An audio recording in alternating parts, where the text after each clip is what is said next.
All right, let's see how this thing will cut in this wood.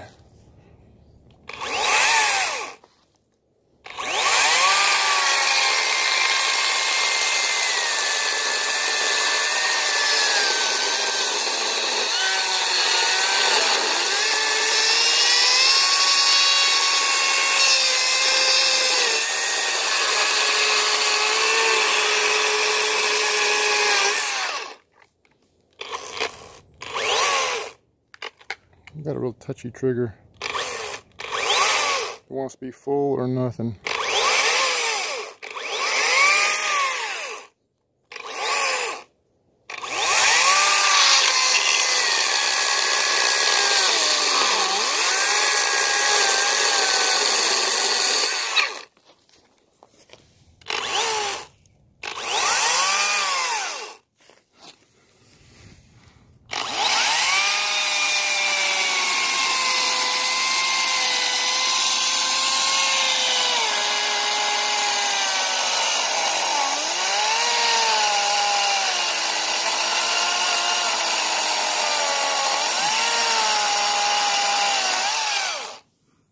See how it barely wants to get into there.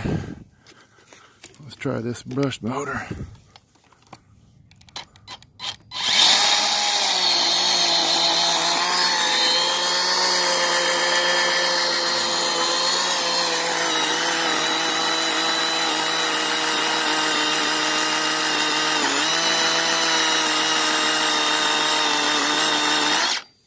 You can really jam the brush motor in there.